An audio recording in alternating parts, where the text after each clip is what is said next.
What up, Buckeye Nation? Welcome to the Buckeye Boys, where we talk about college football with real fans. I'm Devin. That's Mello. And we got a surprise guest for you, but I'm going to wait before we get through all this introduction stuff, and then we'll bring him on, man. I figured it was a good day to just sit back and watch a Scum t-shirt burn for a minute, man. We had a little something in the news today, right? We're going to get into a little bit of that, but not much at all, maybe like 5 minutes. But first off, Mello, how was your day, bro? Man, I'm good, man. Had a great day. Hit the gym this morning, crushed it. Met up with one of my brothers from day one, really. Like I've known him since I was five. We grew up together in Jersey. Went on a nice little 3 mile trail hike, talked about God and Jesus the entire time, the entire conversation. A lot has happened in his life, a lot has happened in my life.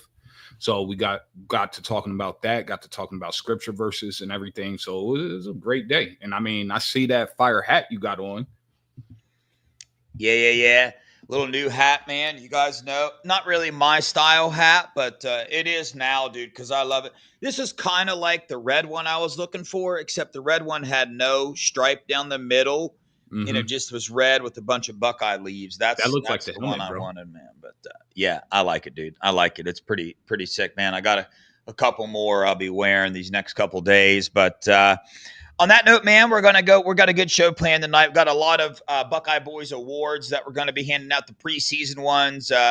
Chat, we need you guys involved tonight. When we talk about it, we're going to do like favorite coaches, most improved offensive defensive player, and we're projecting here. So we're projecting, and then we're going to go over these at the end of the year and see how much we got right. Like we're going to go best offensive coach, best defensive coach, best coordinator, and they got two options, but we're going to pick one, and then we'll see what we got right at the end of the year, and we need you guys involved. But first, man, got a little bit of news, right? We're going to talk about, and we got a guest on tonight that's going to help us talk about that. The one, the only Intrinsic. Intrinsic, what's up, brother? Not much. How you guys doing? Doing good, doing Good, brother. good. I got so Intrinsic, I got your post pulled up. I can't make it any bigger, but I got the post pulled up of On3 coming out, right, saying that the Ohio State Buckeyes have banned Dave Potty Boy, right, from coming into the stadium. And since then, Ross Dellinger released something saying no, it was Fox News. Dave Portnoy dropped a video saying no, it was Ohio State. A bunch of the Ohio State media is going around saying no, it was Ohio State. Fill us in, man. Where are you at with this? What's going on, man? And just give us your thoughts on this. Yeah, so I fell into this because yesterday I got sent something and I just made a post because essentially it was Austin Ward and Bobby Carpenter on the show talking about how, oh, he's not welcome in the stadium, that being Dave Portnoy. And there was like serious talks about him might not being welcomed and what that looks like for Big Noon. That's all it was them just talking on a radio show saying that. I posted it, added Dave Portnoy. Next thing you know, he responds to a tweet. So, anyways, this tweet blows up. Dave Portnoy sees it, and then 3 hours later, Front Office Sports says we have sources confirming that Ohio State banned Dave Portnoy. Right. So, and they said they had sources. Which, anyways, so snap forward to today. Ross Dellinger says no, that's not what happened. And Fox Sports, in collection with the Big Ten and other Big Ten members, decided to not have him on the main stage, citing his toxic personality and it being directed at him specifically. And for you guys that are listening, Ross Dellinger, he's the Adam Schefter of college football. That guy knows what he's talking about. He does a very good job. He's a straight shooter. So his track record speaks for himself. So regardless, if you look at it, Front Office Sports and then one, okay, so I forgot the one part. So one sports then copies Front Office Sports reporting saying that this is confirmed, he's banned from the stadium. And I'm almost certain that came from my post. Yeah. basically, which is the insanity of one sports, because my post starts going viral, right?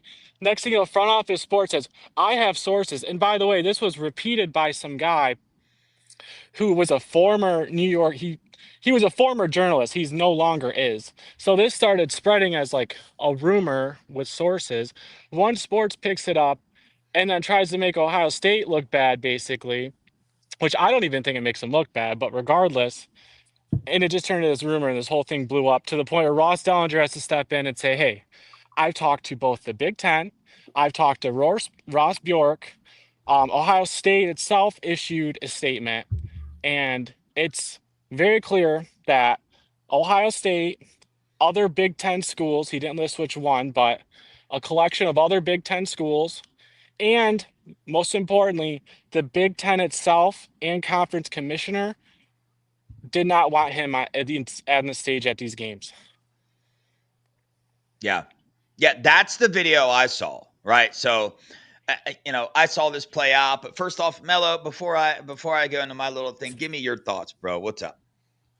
I'm happy he's banned. He doesn't deserve the access and the luxury to go to the shoe. I don't care if people are like, oh, you're soft. You're gonna see how soft we are. That's why I'm wearing this natty hat, and you're not, because we're the softest program and the softest team in America. If that's what it takes, and I want to be the softest team of all time, I want to be Charmin soft, kind of like Jerome Moore, right? So I'll take the natties. You could call us soft, but we beating your team. Yeah. So the first place I saw this intrinsic was on three, con three, as I like to call them. Man, they're on a roll.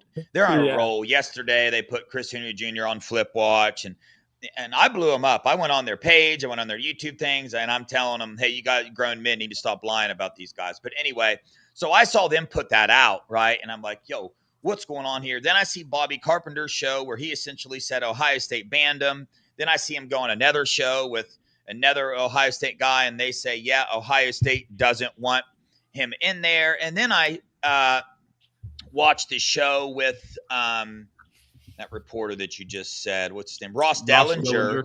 Yeah, where he said, hey, man, this was known a while ago that a lot of Big Ten teams were not interested in having Dave Portnoy involved in this because of the way that he spoke about the Big Ten when the Big Ten punished scum in the mid-season, right? That was what he was pointing at as kind of the main thing here. So this wasn't just Ohio State. This was the Big Ten stepping in and saying, hey, man, we really don't want this. And then somehow Fox. But either way, it got painted that Ohio State in particular banned Dave Portnoy, which to me personally as a fan – do I think he deserves to be in there?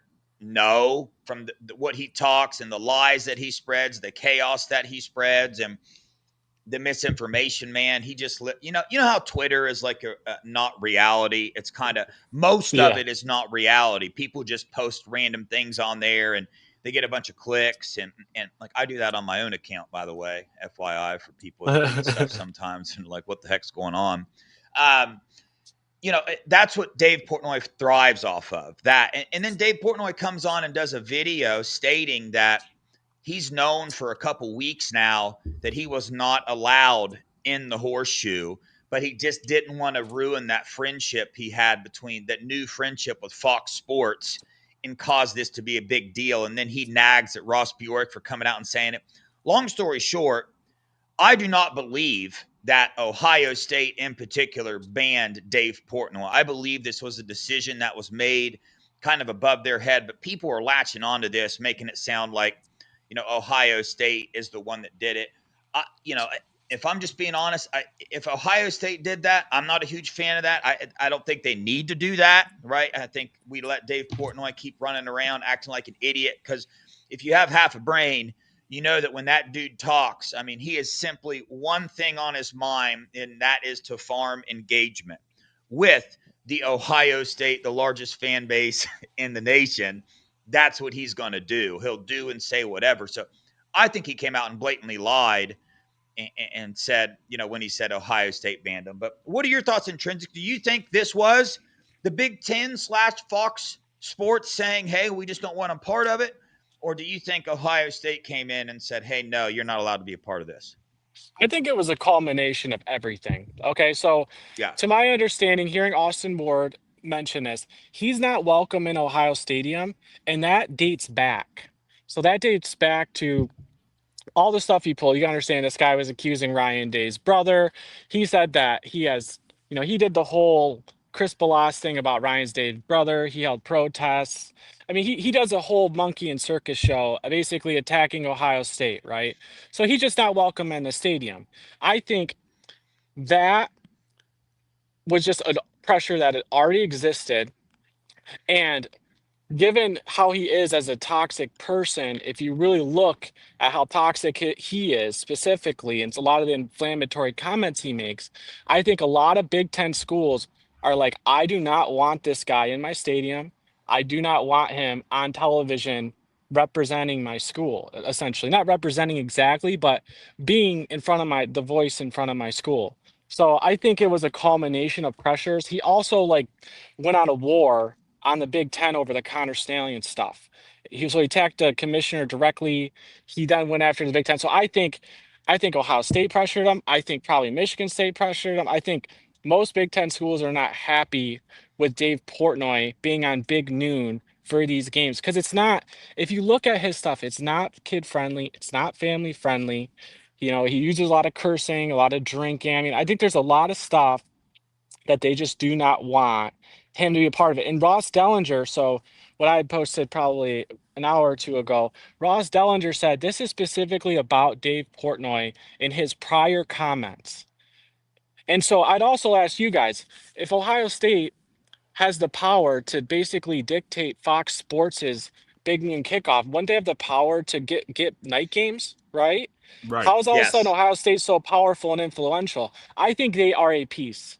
Do I Ross Bjork like denies that he did it? I don't think they came out and said he's banned. I think everyone is telling the truth in some way, in their own way. And it's a culmination of all that, which has led to Fox Sports saying, okay, we entered this partnership. We didn't realize there'd be so much backlash from Big Ten member institutions and the Big Ten itself that it's just easier for them to just pull away from that. That's how I see it. Yeah. No, that actually makes a lot of sense. But I mean, if you're a person with a little bit of understanding of this world and you want this world to be a better place and all that stuff, you can look and see what Dave Portnoy does, what his company is about, and just kind of how he presents himself and understand that, man, if you involve him in something, he is going to bring that attitude and all those things with him, that the cussing, the spreading the lies, the engagement farming stuff. Well, he will say and do whatever, and he that's just who he is, man. And that's kind of the personality that I have seen the whole scum fan base kind of shift to. Yeah. Like when you look at Dave Portnoy, he seems to be kind of like the leader of the whole mentality of that whole fan base now, and it's discouraging, honestly, to see somebody with such power over a fan base, and now Fox hires him, knowing what he's been doing to not just Ohio State but the Big Ten, and just everywhere he goes, he lies and causes chaos, and it's just not good, man, at all. But But but Devin Mill, let me tell you this. Everything you're talking about has nothing to do with football. This is a correct. football show, right? Like he takes away from the game. Like I feel like that's a big issue that some people have is like what does he have to offer to football? That's what Bobby Carpenter even said. Like this guy has no experience in football, and all his comments about football is basically just trashing people. He's not even. I mean, he doesn't even seem to be too much of a fan or have any knowledge of the game itself. So I think a bunch of people are like, I don't want this on my TV. I want to focus on football. And if I'm from Ohio State's perspective or any school, I want the football show on Big Noon to be talking about football and football topics and have fun with Yeah. it too. That's fine. But I think that's part of the issue as well. I think it was just a bad decision by Fox Sports to bring this guy on. I think they should have done the due diligence knowing the prior comments he made. And so, but people will have their own conclusions on it. Yeah.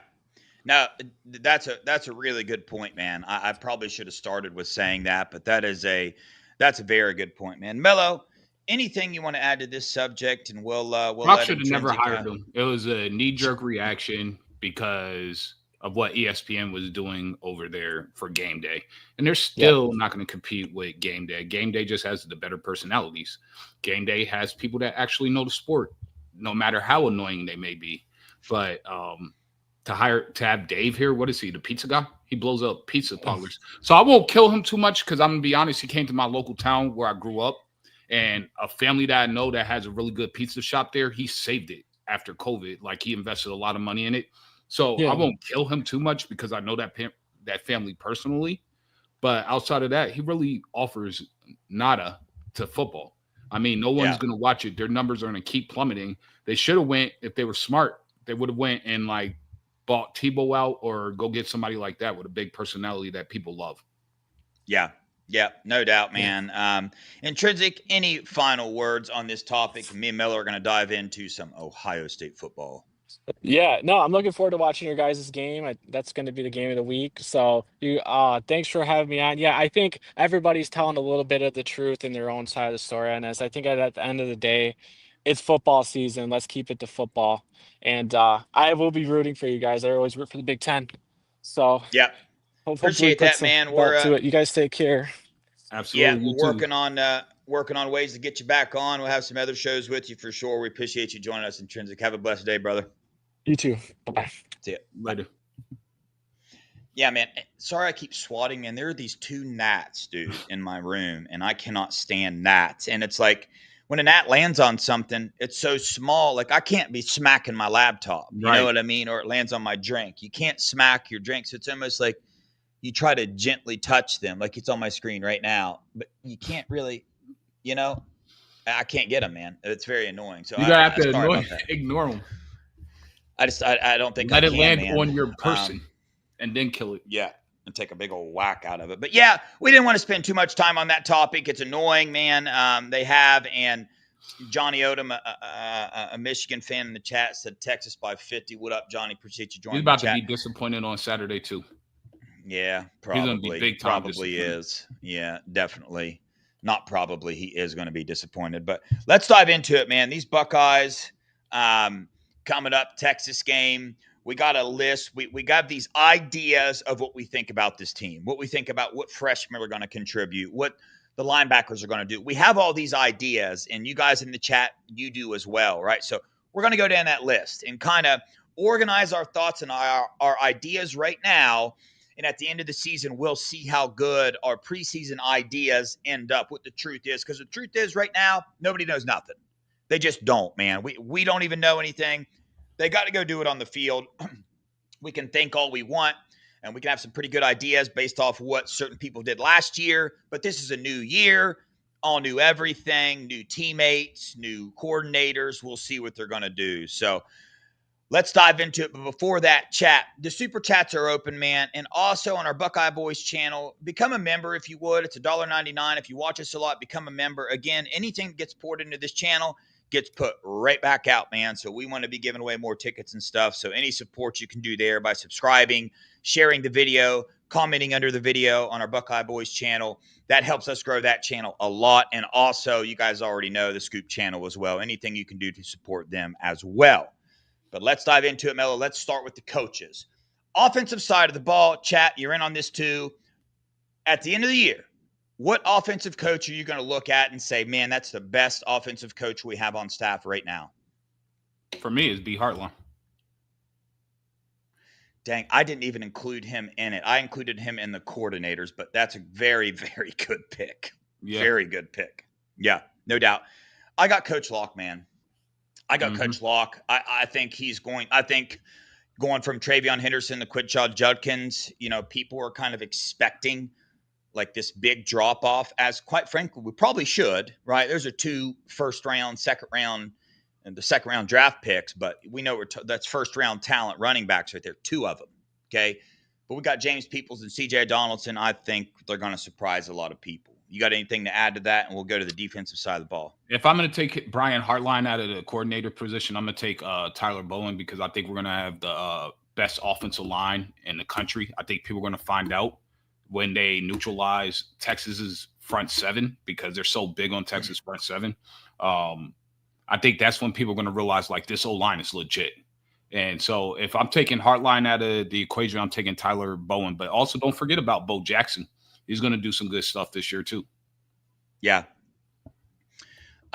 Quentin, our Texas guys in the chat, says the bet still stand. Well, we're not allowed to bet on YouTube. We do not bet on this channel whatsoever. We don't, but we're just not allowed to do it on YouTube, or they'll ban us. But hey, Quentin, shoot us an email at thebuckeyeboys with 3 Z's at gmail.com. We can have a conversation over there, but we don't back down from what we say. So defensive side of the ball, I'll go first here just because, man, it's Larry Johnson, man. And it's Larry Johnson because a lot of people are just underestimating this defensive line. They're underestimating the depth we have at the defensive line. And, again, it's almost like rightfully so, right? You can underestimate them because we lost 4 to the draft. But I think at the end of the year, we're going to look at this defensive line. And because there are such low expectations from the majority of the fan base, they are going to surpass the expectations from the fan base. So Larry Johnson will be my defensive player. And I also want to throw this in. He's not going to be done after this year. He's going to coach 1 more year. He's going to wait till Edric Houston leaves, and then Larry Johnson will no longer be the defensive line coach at Ohio State. So this is where I'm at with that. You stole my guy. I have LJ for the exact same reason. I think the D-line is going to be top 5 nationally. It's going to prove on Saturday, which we really won't know because I do not rank Texas O-line that high, very highly. I think we're going to absolutely dominate the O-line. That's one of the big reasons I think Ohio State wins this game on Saturday.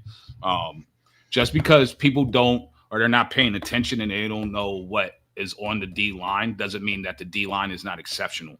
You already heard it from a previous Michigan man that came and watched practice, and he's been touring all the campuses, and Flau said it's top 5 D-line. They got NFL dudes everywhere. That's the floor, he said. He said, now we'll see what the ceiling is, but it's top 5 D-line. And we know it from being on the team. K-Mac was in on every goal line stop that they had every season. Any short yardage stop, K-Mac was there. He's disruptive. He lost a little bit of weight, so he's gotten quicker. His energy levels are higher. Then you have Edric Houston in the middle. He has 7-foot long arms, not wingspan, long arms. So he's going against little shorter armed centers and guards. How are they going to fully lock out on him? And he's a defensive end, so he's super athletic and quick. And I watched him in high school. He's a beast down here for Buford High School. So at the end of the day, I think our D-line is going to be exceptional. But to go at a different route, since you picked it, I'm taking James Laurinaitis. I think our linebacker is going to end the season as the best linebacker room in the country. I will say because you have to tip your hat to UGA and Texas right now, but I think by the end of the year, it's going to be pretty consensus that Ohio State has the best linebacker room in the country. Yeah, I mean, James Laurinaitis is the first one that popped in my head, but I wanted to think about it a little bit, and the expectations for the linebackers are All-American, right? So that's my only reason I didn't choose him. But, I mean, James Laurinaitis, several of our coaches, they're just elite, man. So this was a hard one to do, and depending on what you used as your floor here and deciding, your answer is going to be different. Okay. Dave, before you move on though, how much did the DC change help factor into you picking the D-line? Because we know Jim Knowles was more of a contain. And I think what people are going to find out on Texas, he's going to free release these linebackers. There's going to be a lot more pressure coming off the edge. He's going to let them use their athleticism. He's not constraining them as well. So how much did that factor into your decision? I'm gonna be honest, it didn't. I didn't even think about that. Everything you said is true. I just didn't think about that aspect of it. I looked at the players in general and as a unit. I didn't really think of the scheme type of style. But we got a lot of awards we're gonna have. I mean, we will. This is going to be a very long show, and we will talk about every position group multiple times by the time we're done with this. But out of the coordinators, at the end of the year, Mello, which coordinator are you going to look at and be more happy with, Hartline or Matt Patricia? I'm going to be honest. I'm going to be ecstatic with both of them. Let's just make that clear. I think we're going to have a top 5 offense, top 5 defense.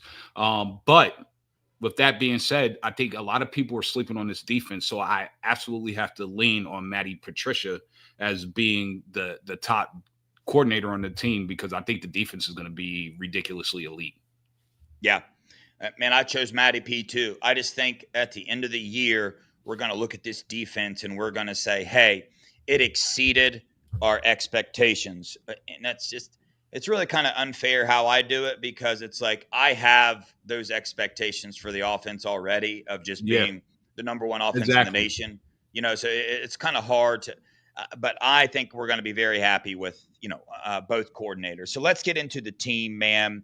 We're going to do most improved. So which players on both sides of the ball, we're going to watch them the first game, maybe be a little upset, but by the end of the year, they're going to be killing it. I'm going to go first on offense. Go ahead. I'm going Julian Sayin, man. And that doesn't mean he's going to have a bad first game. I just think when you turn on the film for the Texas game, I think he's going to do well enough to win the game. And by the time you watch the 13th game of the season or the last game of the season, you're going to see a way more improved quarterback in Julian Sayin. That is my prediction. Who you got on offense is most improved? Yeah, I misunderstood the assignment, so I apologize. I thought it's hard. Most improved from like last season, so I'll do that. Oh yeah. But I agree with you. If we're gonna do it the way you do it, I pick the same exact person. Yeah. But how I did it was most improved over the season. So I did mostly returners, right? So for offense, your way is probably the best way. Honestly, for offense, I took Tegra. I think Tegra is going to have a big year this year. Yeah. I think he was a little inconsistent last year. I think he takes a huge step this year, and he tightens up, and he's going to help the O-line win the Joe Moore Award. Yeah. Who you got on defense? For defense, I did the same way. So I took IGB, Davidson Igbinosun, because I think he's going to fix his penalty issues. He led the country in penalties, right? So literally, he led the country in penalties last year. I think he's working on getting his head around and not physically touching people. He's always in phase when he's playing DB's position. He just wasn't getting his head around, and he would freak out and just grab someone. So I think they're going to fix that for him, and I think he's going to turn himself into a top 2 draft pick in terms of first or second round. Yeah.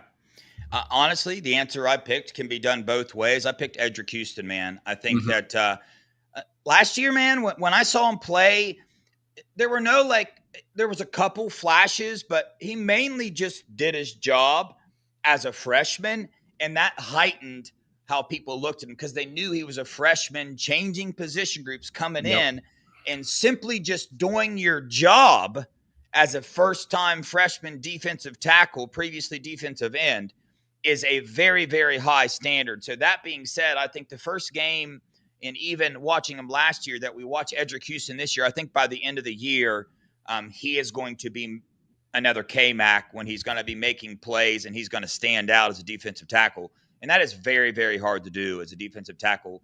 Hence, Tyleik Williams didn't get talked about that much last year, but you could almost put him in the same category as not really. Donovan Jackson's above him with what he did, but Tyleik Williams was a first-round defensive tackle. Okay, so I got Edric Houston there. We're going to go with most underrated. So coming into this season, right, a player that's not being talked about enough, but by the end of the season, man, people are going to say, man, he wasn't being talked about enough. I will go first on defense this time, and then you can do both again. I got Caden Curry, brother. That's a good one. Curry, man. Yeah, there's several good answers in all these. I love this. I love doing this, honestly. But I think Caden Curry's going to end up starting, dude. Yeah. I think he's going to end up starting the way Ryan Day has been talking about him. And I also had a conversation with somebody that talks directly to one of the defensive ends, and that's what they said. They said Caden Curry, man, everybody's ecstatic with this new toy, Bo Atkinson, and they're putting him to be a starter. And that's not saying that Bo Atkinson is not at the same level or better than Caden Curry. I just think Caden Curry as a pass rush specialist is being underrated here. And at the end of the season, we're going to look back and say, y'all, dude, we should have been talking about him more. He's making impacts in this game. He just doesn't stop, man. All right. Who you got on both offense and defense? Well, with Caden Curry, I picked him a while ago that he was going to be starting. But for me, I'm going to just switch it up because I'm going to use how you're using it. So for me, most underrated, I will have to go with someone they're not talking about enough, Jalen McClain. And I'll get to that later. I'll talk more in depth on why, because I put him in another award, so I don't want Gotcha. Yeah. Right now. We probably got the same award. And by the way, everybody's, as you can notice, everybody's answers are probably going to be a little bit different. For example, the reason I didn't choose Jalen McClain here is because I already look at him as a star, right? Coming into this first game, I think he's that dude already, right? But you know, the way you're looking at it, I mean, that's awesome. That's a great pick for sure. Who you got on offense most underrated? Offense, I guess he isn't the most underrated, but I do think he's kind of underrated if you look at nationally. And I've been in Texas chats a lot, and they've been kind of like dogging this dude. I'm going Austin Serville, and he's got the big matchup against Colin Simmons. I think he's going to hold his own. Yeah, that's a good pick, man. I got CJ Donaldson. Two players popped in my mind: Brandon Inniss and CJ Donaldson. I got CJ Donaldson. I don't consider Brandon Inniss underrated because of what I think about him. He's a 5-star receiver. He's a stud. CJ Donaldson, I think, again, by the end of the year, we're going to be like, wow, man, which in order for my Coach Locke prediction to be true, CJ Donaldson has to do this. He has to be underrated and by the end of the season doing well. Let's go for most valuable. Most valuable player on offense, most valuable on defense. The most valuable player on offense, man, for me, and again, I took a different route here. I mean, normally you'd say the quarterback because he's the most. I mean, obviously the quarterback runs the thing, but I just chose J.J. Smith, man, I mean, because not a bad choice. I'm not gonna lie. every team is going to scheme Ohio State for what? For J.J. Smith. Yeah, they're gonna when they watch the film, he's number one on the list. How do we shut down J.J. Smith? It's not going to be how do we shut down Julian Sayin. It is how do we shut down J.J. Smith? You're 100% correct. Yeah. No, that is the right answer, because if something happened, God forbid, I'm gonna pray that it doesn't, knock on wood. But say JJ had to sit out a game or two because he had an emergency or something, he had to go home or something. I like that emergency. Yeah, that's better. Okay. Like it would hurt the offense drastically, because now they're going to scheme differently. JJ takes so much attention away from everyone else that everyone else gets to eat. He's literally going to make guys first rounders just by being on the field without doing anything else. So that's the actual answer. But I went with Julian Sayin because I think we're going to go as far as Julian Sayin takes us. He's going to have to use all his weapons. He's going to have to analyze the defense pre-snap. He has to have a quick processing brain, and he has to stay upright and avoid getting hit hard. And he has to be a good decision maker. So for me, it was Julian Sayin. That's what my answer is. Well, this is a real tough one for defense, man. Who's your defensive most valuable player? The smartest player in all of college football. I know. Caleb Downs. He is legit the best safety I've ever seen in college, and he is easily the smartest player that I've seen or experienced. So Caleb Downs, it was a no-brainer for me. Mello, I didn't tell you this, but what I did here is my next set of things. We also have an overall most valuable player of the whole team. Right. So I didn't pick Caleb Downs here because that's my answer for him there. The most valuable player on this team, you'll answer that next, Mello, is Caleb Downs for me. You know how I feel about my defensive tackles. I know most valuable. And I know who's going defense. So I know it's K-Mac, baby. It's that K-Mac, dude. It's that K-Mac, man. I think we've got to stop the run. I mean, I know everybody wants to say Sonny Styles, Arvell Reese. I get it, but it's like, man, if we don't got them big dudes up front, then we don't really stand a chance. To be honest with you. Great choice. But Mello, give us your switching a little bit. This is overall offense and defense combined. Who's your player, dude? Who's just the of one the team of the whole team, right? Mm-hmm. That's why I pick Optimus Prime, man. J.J. Smith. Okay. He's the best player in college football. It's pretty 1A, 1B between him and Caleb Downs, but I'll give it to him because, it's really tough to pick between them because they both change how an OC and a DC are going to attack and game plan. They have to know where they are. They have to scheme around them, literally, especially in college. So for me, I'm going J.J. Smith. Yeah, I mean, that's not a wrong answer either. I picked Caleb Downs, but I mean, dude, it was that toss up there. But I went with Downs Yeah. because to understand his value on this team, Mello, you're actually the one that taught me this. You have to understand football at a different level than I used to and still kind of do, right? Like as a normal average fan, when you watch the game, Caleb Downs, if he's not making an interception or a tackle for a loss, you're not like, oh my God, look at that play. But he did so many little things last year that when you dive into the film and you look, which I've been trying to become better at, you understand how much of impact he had on the entire defense. Okay, Yeah. so here we go. Um, Favorite player, just on the entire team, just your favorite player, man. You know I Could had be to go with person. KJ, man. Kenyatta Jackson. Yeah, That's my favorite yeah, player on the team right now. yeah. Hey, man, dude. Man, I got K Mac, dude. I got K Mac, man. I'm a big That's fan, not a dude. bad choice. I got K Mac, man. And again, that there is no explanations for these. We'd had a little. That's a little fun one there. So I'm Yeah, interested. chat. Who's your favorite Chat. player? Yeah, favorite player on the team, personality, faith, on field, whatever, man, whatever. If you had I to got a pick lot of one, them, who's your? be honest with you, but I went with I do KJ. too. I Yeah, could have easily went with Devin Sanchez. I could have went with Riley. I could have went with TJ. But yeah, there's a lot of them. yeah. We got Carnell Tate, Ennis, I love JJ, Ennis. Caleb. Yeah, I know, man. Yeah, that's a hard one. Look, Mika can't even pick one. She just picks Mhm. JJ and K Mac. Kenyatta That's very hard. Jackson. Luke is a beast. I like that one. Yeah, Luke. There you go. Jeffrey's on my side there. Good, man. All right, here we go. Leader, entire team, overall leader. The Buckeyes answered that for us already. This is kind of a, I don't know why I put this one in here. We already know the No, answer, but because we're picking ours. yeah, we're picking it. But I picked Sonny Styles. Okay. No, Oh man, you know what? It's crazy. I didn't even think about him when I did this. That's that's sad, good. right? That's good. No, it's not. That's good, man, because that means, it's still, who'd you pick, bro? Probably Caleb I Downs. picked Bi, Brandon Ennis. Oh, he's a captain, bro. I mean, yeah. Yeah, No, I there picked ain't no Ennis wrong. because I think he has a big personality. I think he's Yeah. gonna bring that unity and the calmness to the offense when they need it and bring that fire because Emeka was that guy last year that did all that. So Emeka's gone, right? He's about to be the number one wide receiver and target for Tampa Bay and for that team out there. So someone had to fill those shoes. And I feel like BI has been a leader of this team the entire time he's been here, even though he wasn't Yeah. getting reps. Yeah. Yeah. No doubt, man. All right. We're going to do offense now, strictly offense here. Let's try to cruise through these rather let's do it. fast. And then when we get done, we can go back and pick and talk about some of our picks that we want to.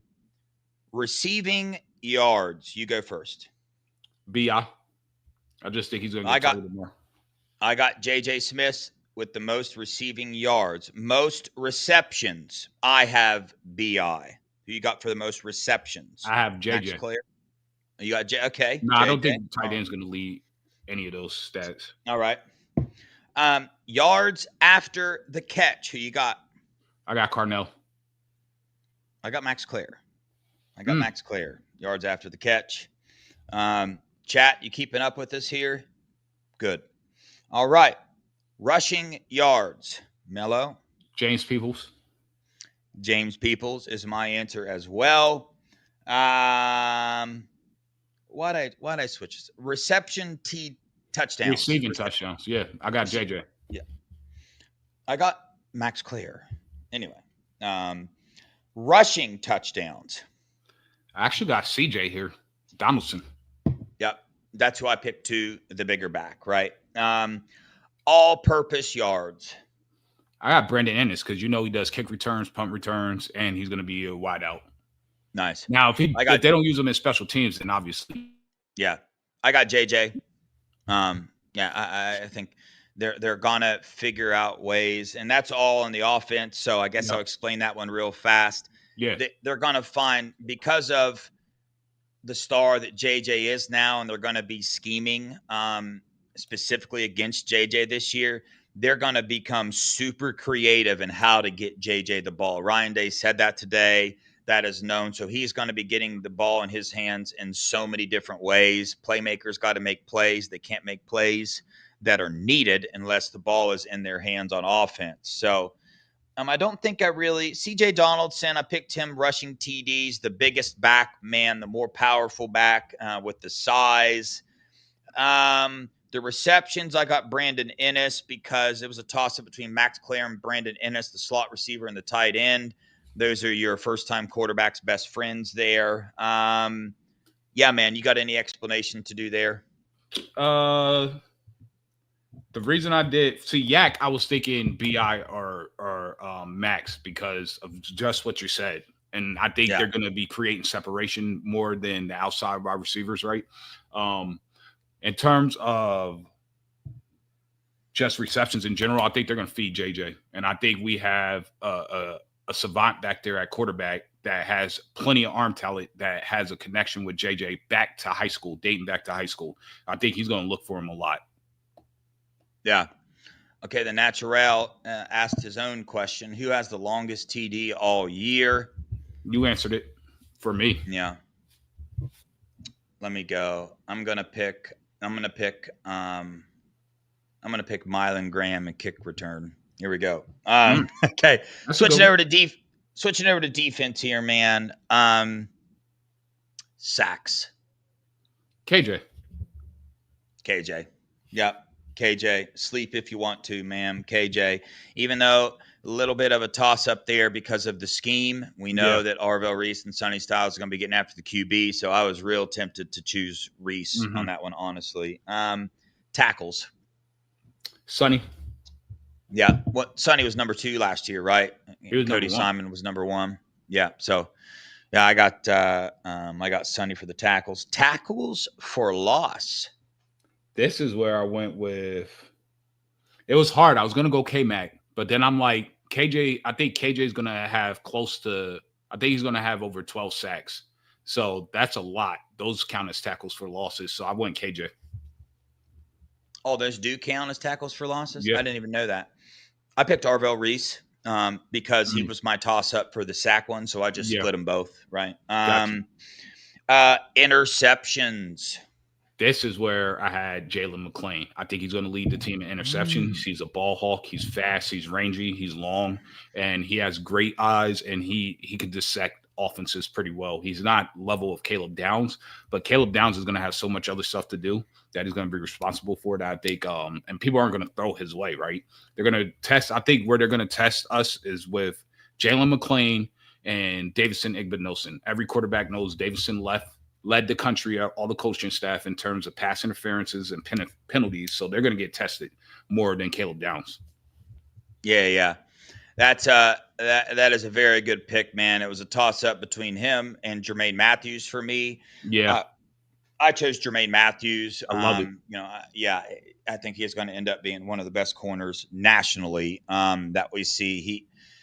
You could almost put him underrated, even though we have super high expectations for him, but I just think he has the ability to even go above those expectations. Let's go PBUs, man. I'd be really surprised if me and you don't have the same answer here, to be honest with you. But I got PBUs, IGB. Yeah, I got IGB too. That's crazy because we never talked about this, and I was shocked. No. I'm like, I wasn't expecting you to pick him, to be honest with you.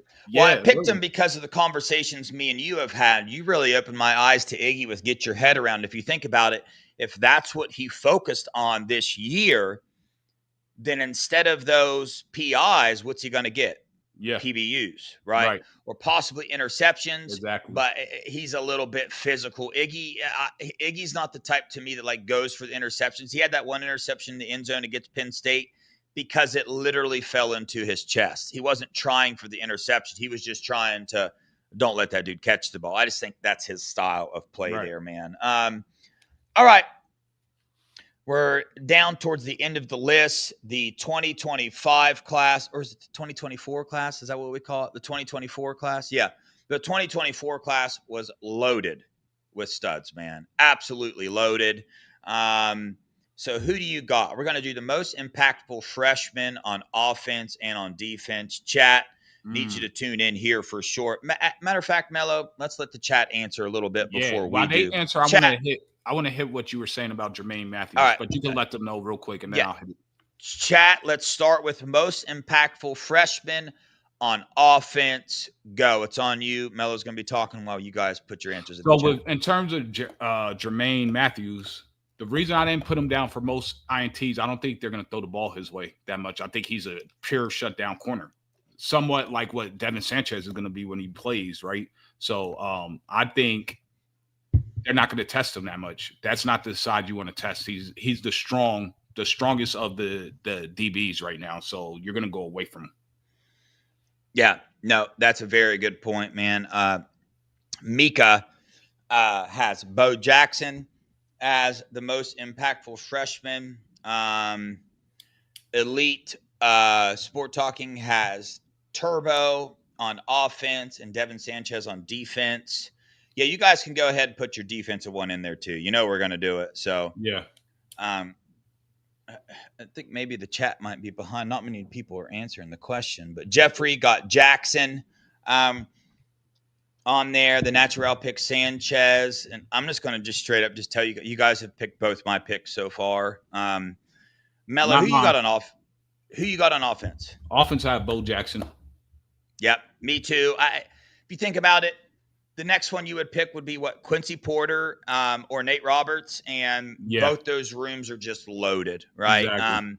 The running back room wasn't loaded at all. I mean, it had James Peoples and had to get a transfer, but there was just more of an opportunity for Bo Jackson. That doesn't mean he wouldn't have came in and took somebody's spot, because the dude is his snaps are just going to increase every time he plays. You just wait and see, man. But let's see on defense, man. For me, I was going to pick Sanchez, but I knew you were going to pick Sanchez. I wanted to give my boy Riley Pettyjohn some love, because I think we're going to have 2 freshman All-Americans. Yeah, that's a good pick, man. I mean, obviously, we already know the reason why we wouldn't pick him is because of the loaded room. However, with the way the defense is going to be used this year with Matty P, loves players like Riley Pettyjohn that are just absolute physical freaks. I think I believe he's the fastest linebacker on the team with the 10-yard and 20-yard shuttles. The only people that ran it faster was JJ, and there was another wide receiver. Was it Bryson or no? Yeah, Bryson Rogers. That's it. That's what I thought. That's the only people that ran it faster on the entire team.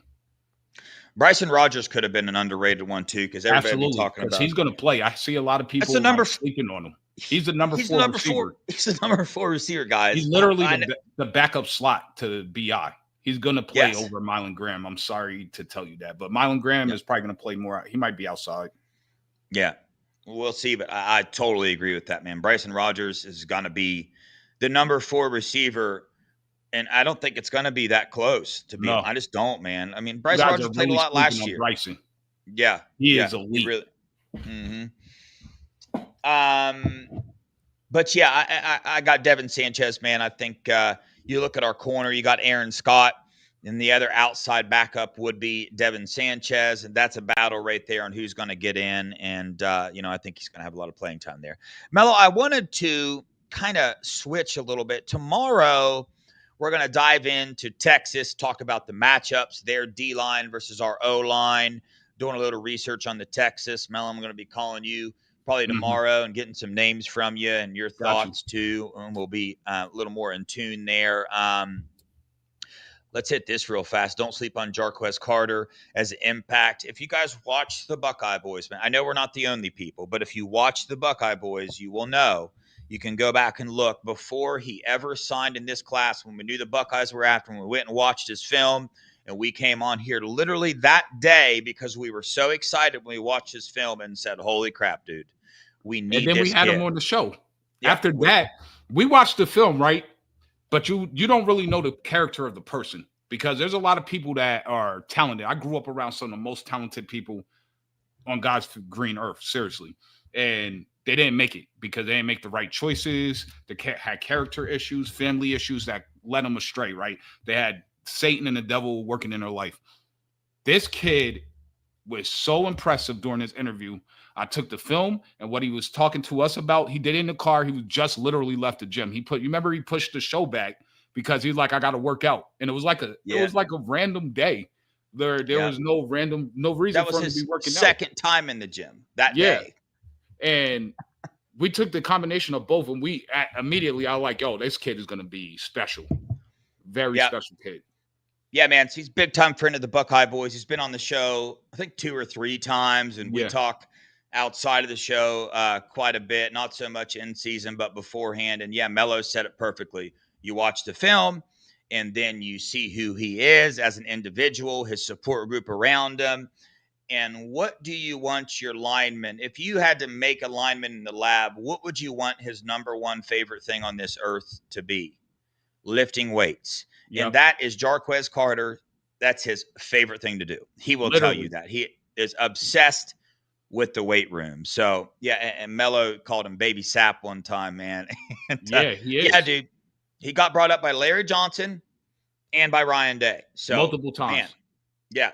And don't forget Tyleik Williams, because players tell the truth more than even the coaches. And Tyleik, when he was going to the draft, he posted Jarquez Carter on his social media. I haven't seen him post anybody else that's like in terms of on the team. They're like, yo, watch for him. He is a dude. Yeah. No doubt, man. So we'll see. You got Tywone Malone back there. You heard Ryan Day today talk about how many defensive tackles are going to be rotating. He said Tywone Malone, he said Will Smith Jr., and he said Jarquez Carter, right? Yep. There's a couple in there. Jason Moore injured, but as soon as that's over with, he'll be rotating as well. And Eric Mintz is another one that's going to be sneaking in there, getting some snaps. But the fact that, again, defensive tackle, that his name's been brought up by position and head coach, keep an eye on it, man. But I did another category, man. I did a bold prediction I didn't tell you about. Okay. I got good. Ryan Day winning 2 different Coach of the Year awards, the AP and then the Dodd. The Dodd is more about like integrity of your team. GPA is more scholastic on top of it and on the field. And we already know in terms of the classroom, we're elite. We're up there with Harvard. So I think we're going to be elite. I think if we stay healthy, we're running it back. So for me, I have Ryan Day winning the AP National Coach of the Year and then the Dodd National Coach of the Year. Yeah. I did a little something extra too. I like that prediction, by the way. Ryan Day, I think, is going to coach at a different level this year. You get that monkey off your back. I mean, that's my main reason for the confidence on the last game of the regular season this year will be that in particular. But I did a little something, man, because everybody's worried about the recruiting class, right? So I did a little something, man, and I went ahead and I looked, okay, so how many seniors and juniors do we have contributing to this team, right? Let me give you the list of seniors, right? The 2022 class that are going to make an impact this year. We got Christian Bennett, right? The 3rd or 4th tight end on the team. Carson Hinsman, starting center. There's 1. Caden Curry, starting defensive end. There's 2. Kenyatta Jackson, starting defensive end. There's 3. Tegra Shabola, starting right guard. Sonny Styles, starting linebacker. There's 5. And then you got CJ Hicks as well. Those are the seniors that are going to make impacts. 5 of them are starting. So what you're saying here, Devin, is that out of one recruiting class, as long as you can get 5 of those guys to eventually be starters on your team, you're going to be good. Now, what I want you to do, go look at the 2021 class, pick out 5 players from that and ask yourself if you think they're going to be starters, and use the same position groups if you would like. To answer my own question, there was 100% at least 5 starters in that 2025 class that we currently have signed. Juniors, this is a big list. Carnell Tate, Brandon Ennis, Malik, Jelani, Jason Moore, Luke, K-Mac, Jermaine, Will Smith, Arvell, Bryce Rogers, Josh Padilla, Austin Saraveld. Josh Mix is on there too, but Carnell starter, B.I. Starter, Luke starter, K-Mac starter, Jermaine starter, Arvell starter, Austin Saraveld starter. There's 7. So 5 from one class, 7 from the other class. The rest is made up of transfer portal guys. So Mhm. we have 12 starters that were originally signed in our classes. That means that the other 10 starters are made up of either sophomores, J.J. Smith, Jalen McClain, as well, or right. So that's going to mean that, so that's 12, that's 14, so 8. So we're starting 8 transfers on the team this year, if that math I just did is correct there. So just to put you guys perspective of recruiting class, man. So focus on that, man. And then you look at our loaded 24 class that we have, man. The freshmen, the Devin Sanchez, the Riley Pettijohn, the TJ Alford, the Tavian St. Clair, the Jake Cook, the Carter Lowe, the Quincy Fahim Porter, Delane, the Quincy Porter, so look at that.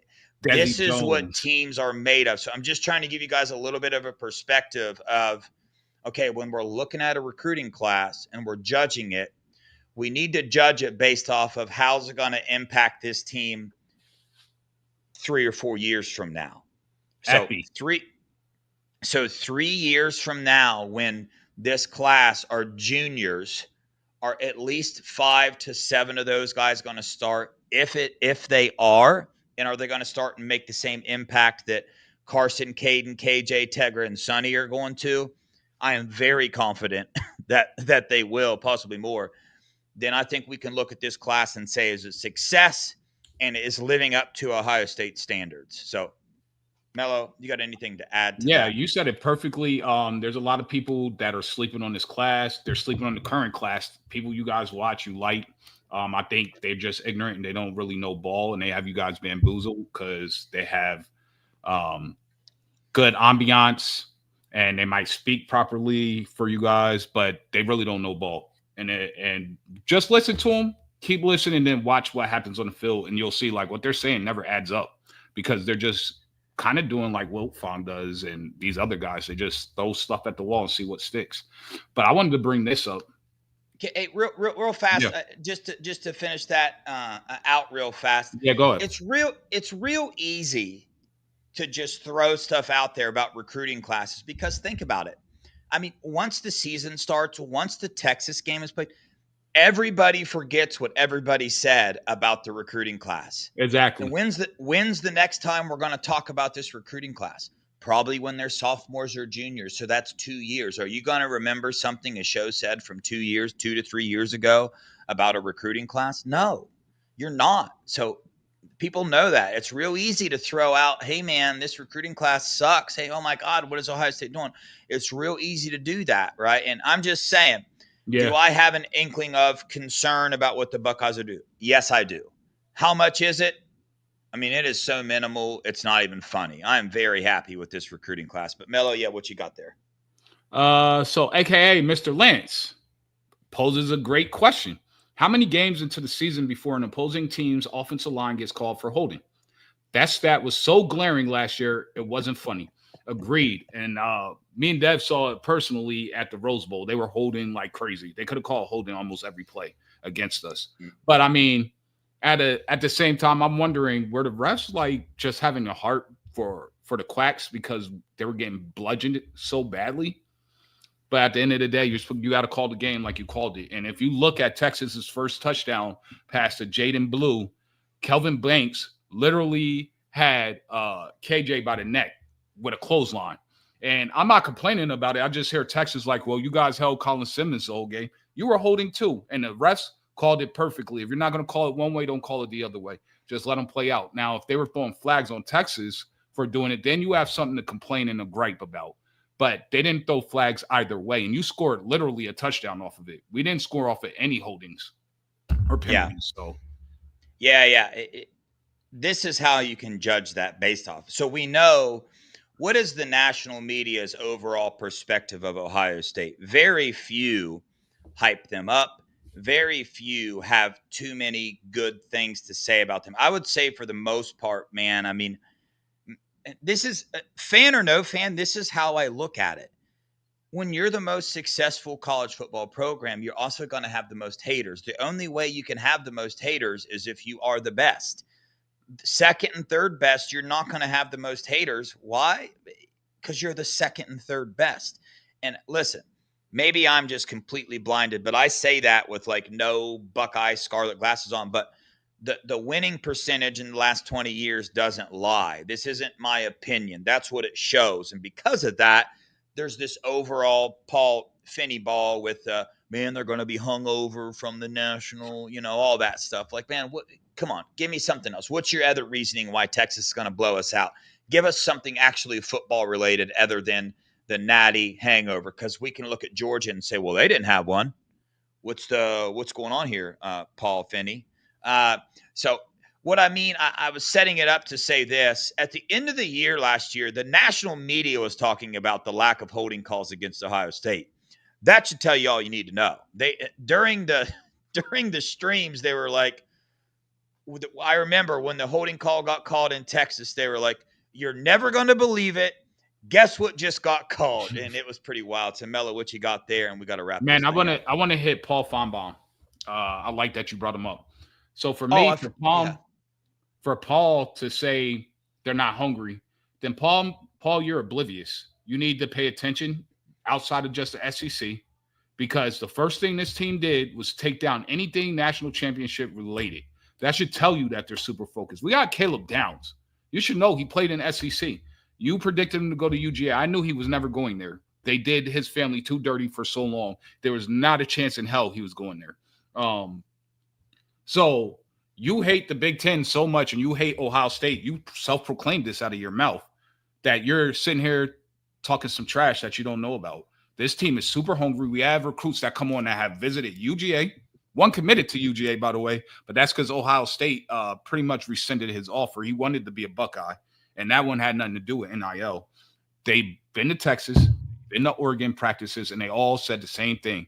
On here and offline, Ohio State practices are different, and it's intense, it's physical, and it's competitive. Every single one. One went to Texas Tech, signed a massive deal, came out of his mouth as well. So for you to say that this team is not hungry, I need you to get off the ESPN desk and come to a practice and look with your own eyes, and then have the balls to say the same thing. Yeah, pretty wild, man, for sure. But somebody said in the chat something about Peyton Pierce, if he was overhyped. No, not at all. There's just, we can't talk about every player, every podcast, but Peyton Pierce is on the same level, different skill set than Sonny Styles and Arvell Reese. He's got the skill sets that isn't going to get him on a top 10, right? But he's Sonny Styles, yeah, he's going to play a lot. He is considered a starter on this football team. Thanks for the super chat, aka Mr. Lance. How many games into the season did we already? Oh, you read that. You just did that. My bad, dude. Thanks for the. Oh, that was just a star thing. It wasn't a super chat. I'm losing my mind right now. Okay. Anyway, let's get to the. You're good, dude. I don't know why I just did that, but let's get to the trivia question. We'll get off here, and I believe it is B Moses and Funky tonight next. So tune into that, man. It's going to be a good one. Here we go, everybody. For 5 points, Steely now has 18. The Natural now has 20. The Natural, you missed a late night show we did last night, but here we go, man. Somebody is 100% going to know this question. So are we ready?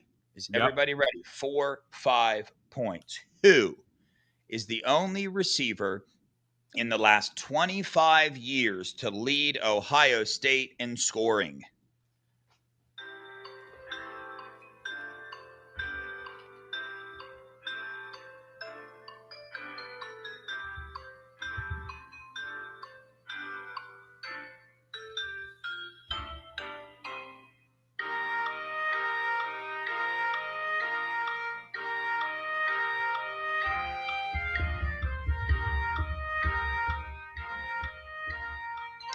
Dang, maybe somebody's not going to get it.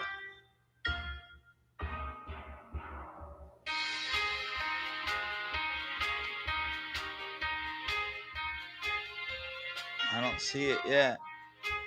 Still don't see it. Nope.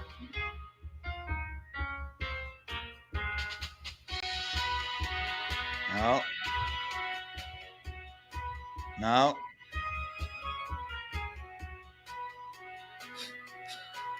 Carlos, bro, don't you got something to do, Roman man? Wilson's about to get cut.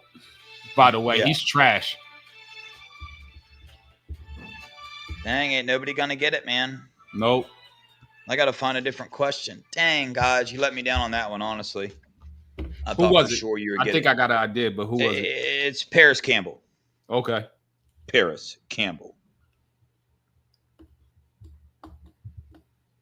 Okay, let's try this one out. Offensive line question. Okay. 2 years before Orlando Pace won the award, which Ohio State lineman was the first offensive lineman to be named Big Ten Freshman of the Year? That's crazy. You don't think anybody's going to know that one? No, I mean, like, to be an offensive lineman and get Big Ten Freshman of the Year. Yeah. Think about how much running they probably did, like running the ball back then. They did run the ball a lot. Somebody's. Yeah, there we go. Russ, you got it. Corey String. And I didn't even get to press play. I know. Mika said we need a new book. I thought those were two really good questions. I think we did. All right, Russ. It was a beast. Russ got that one right. That's who I said. All right, Russ. You now have I'll see here. Okay, you got 11, dude. All right, catching up there, Russ. I'm guessing I thought the other show was starting at 8:20 tonight, but I guess they're already going. Somebody said Nevada's on there. I didn't know that. But anyway. Yeah. Hey, y'all. Yeah, appreciate you guys. Tune in tomorrow. We're going to dive into the Ohio State Texas game, X's and O's. Maybe have a few more predictions about the game in particular. We need you guys to show up. Please hit that subscribe button. Please become a member on the Buckeye Boys channel for $1.99 a month if you have not already. Like, subscribe, share, do all that for us so we can give more back to you guys. On that note, we appreciate you guys. We love you guys. Go Buckeyes. OH. IO.